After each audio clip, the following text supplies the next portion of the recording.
tardes, mi nombre es Reina Navarro y voy a exponer el tema del lenguaje. Conocer el origen y desarrollo de la individualidad en el contexto sociocultural es un elemento importante para dimensionar la relación social en el aula de clases. Es muy importante saber con nuestros alumnos qué es lo que les preocupa, qué es lo que viven, para a partir de ahí los temas que vayamos a ver se relacionen en su entorno social y sea más fácil para ellos ponerlo en práctica. El desarrollo de la personalidad está mediado por la relación con otros, las experiencias. Ellos empiezan a conocer a sus compañeros, con las experiencias de ellos, ellos enriquecen tanto su vocabulario como todas sus situaciones, si son diferentes o iguales. Y las experiencias igual, ellos comparten la manera en que ellos viven o miran ciertas situaciones dentro de su casa, en la escuela, que es otro ámbito social. Vygotsky señala el origen social de los procesos psíquicos y la noción de mediación a partir del lenguaje como base para el desarrollo del pensamiento. La principal función de los signos es la comunicación. Nosotros enseñamos a los niños a cómo transmitir esos pensamientos por medio del lenguaje. Y ellos poder así decir cómo se sienten, qué les ha sucedido y qué es lo que viven continuamente. El habla se reconoce como un instrumento, un intermediario para el pensamiento superior. Las palabras median y completan el pensamiento, no lo reemplazan. Esto quiere decir que solamente el habla es un instrumento, como aquí lo menciona, pero eso no quiere decir que nada más eso es lo que el niño está pensando. El niño muchas veces piensa otras cosas que no puede transmitir por medio de palabras, ¿verdad? Por eso dice que no lo reemplaza, es un complemento. A partir de las ideas de Vygotsky, González ha desarrollado una serie de conceptos. La actividad humana transcurre en un medio social, en activa interacción con otras personas. Un rasgo fundamental de la actividad transformadora del hombre es su carácter, mediatizado por el instrumento que se interpone entre el sujeto y el objeto de la actividad. Ahí es donde nos menciona que el niño va formando su carácter por medio de las situaciones que él está viviendo y cómo lo está viendo. En la enseñanza, el profesor se enfrenta a una contradicción básica: las exigencias orientadas socialmente por la profesión. Se garantiza la formación de conocimientos, hábitos y habilidades. Nosotros llevamos como maestros un programa el cual la Secretaría nos dice cómo llevar las pautas, pero también es importante ver cómo el niño va, conforme su maduración, va agarrando estos conceptos, los va adaptando y adoptando para su vida diaria. La actividad cambia de aspecto, se enriquece y ese enriquecimiento es el que se cristaliza en forma de producto. Aquí es donde el alumno, ya con su experiencia, ya empieza a actuar de una manera. Él sabe que si por andar corriendo con las cintas desabrochadas se cayó, entonces él ya va a aprender que cuando se le desabrochan las cintas va a ir con algún adulto para que se las abroche para evitar el caerse. La actividad mental es una forma concreta de actividad humana orientada al objeto. La estructura y el contenido de la actividad mental deben ser estudiados en el proceso de internalización y a su vez es la actividad mental orientadora real, objeto de estudio de la psicología. Galperin se plantea, basado en Vygotsky, se plantea 6 puntos.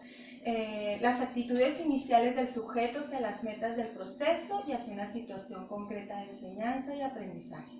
Se genera la orientación del sujeto mediante un sistema de dibujos, diagramas y signos con el fin de que éste desempeñe la acción. Aquí menciona, por ejemplo, los de edad preescolar, ellos hacemos una asamblea, entonces ellos empiezan a participar, empiezan La maestra da su punto de partida y empieza a preguntar, ¿y a cuántos les ha pasado? ¿Y quién lo ha visto? ¿Y qué han hecho? ¿Y está bien o está mal? Entonces ellos empiezan a sacar experiencias de su vida o que han visto con otras personas y también al final se refleja en un dibujo. Ellos empiezan a colorear o empiezan a identificar cuáles situaciones son buenas o malas, cómo me siento hoy, dependiendo del tema que se vaya a trabajar. El aprendizaje comienza a resolver diferentes tareas predefinidas. El aprendiz comparte verbalmente una reflexión sobre su acción con el fin de tomar conciencia. Es lo que estábamos mencionando acerca de las cintas. Cada vez que le pasa algo bueno o malo, él sabrá cómo va a ser su actuar. Se forma la reflexión verbal interna y se interioriza la acción pasando al plano verbal y se convierte en parte de la vida psicológica del sujeto. Él adopta esas actitudes y esas decisiones, ¿verdad? Me fue bien, pues quiere decir que lo puedo mejorar, pero voy por buen camino. O me fue mal, entonces tengo que cambiar. El buen aprendizaje es solo aquel que procede al desarrollo. Las instituciones escolares y la pedagogía deben esforzarse en ayudar a los estudiantes a expresar lo que por sí solos no pueden hacer, en desarrollar en su interior aquello de lo que carecen y que significa crear un espacio de interacción curricular. Aquí menciona acerca de las instituciones escolares que tenemos que tener muy en cuenta y en primer lugar el aprendizaje significativo para el alumno. ¿Qué es lo que le quiero transmitir y qué es lo que quiero que él aprenda y adopte para su vida? La enseñanza es un proceso participativo porque involucra a todos los docentes y estudiantes y permite diagnosticar y analizar información útil. Cada vez que nosotros le digamos como maestros, le digamos al niño, por ejemplo, el cómo actuar o cómo los valores, entonces eso el niño lo va poniendo en práctica en su casa, con sus amigos, a la hora del recreo, y eso se queda junto con él. ¿Por qué? Porque relaciona la teoría con la práctica. Es donde existe un enriquecimiento para el aprendizaje. El maestro anima a los niños a aplicar a su propia escritura lo que habían aprendido al analizar textos.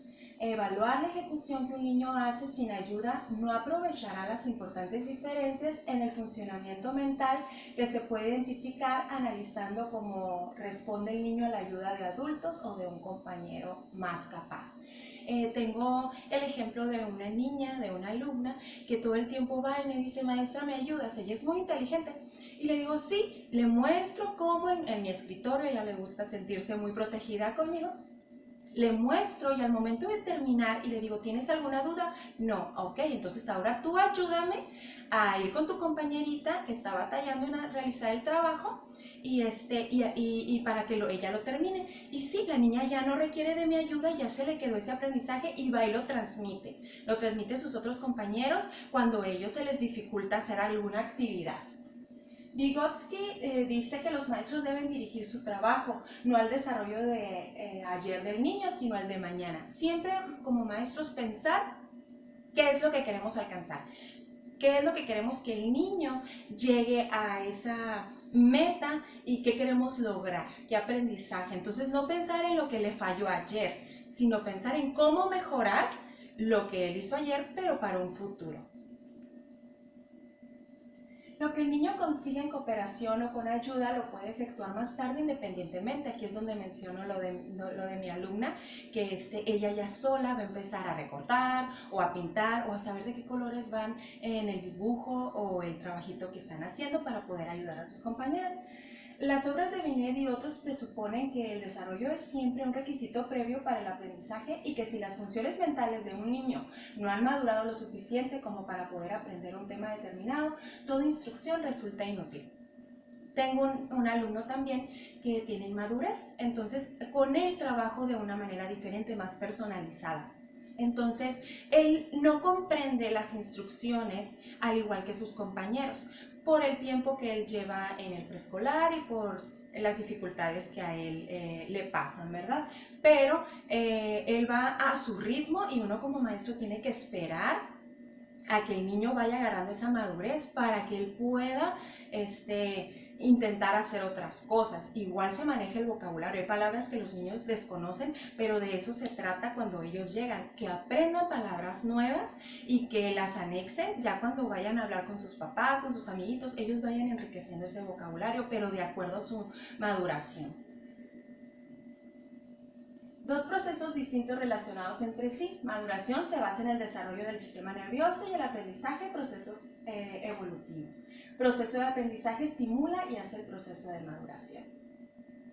El aprendizaje infantil empieza mucho antes que el niño llegue a la escuela. Todo tipo de aprendizaje que el niño encuentra en la escuela tiene siempre una historia previa. Aquí es donde nosotros hacemos un diagnóstico y a partir de los conocimientos previos que tiene el niño, de ahí basamos nuestra práctica, nuestras planeaciones. Entonces el niño siempre viene de casa o la mayoría de las veces con algunas reglas, con valores. Entonces nosotros lo que hacemos es como seguir fortaleciendo todo eso para que el niño llegue a aprender y aprender y aprender más y lo ponga en práctica y sea para él un diario vivir, ¿verdad?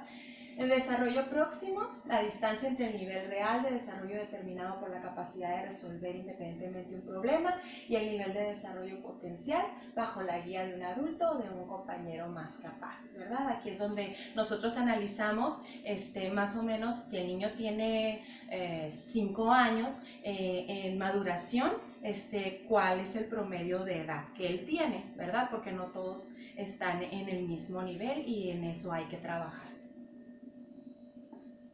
Los niños a través de la imitación son capaces de realizar más tareas en colectividad o bajo la guía de los adultos.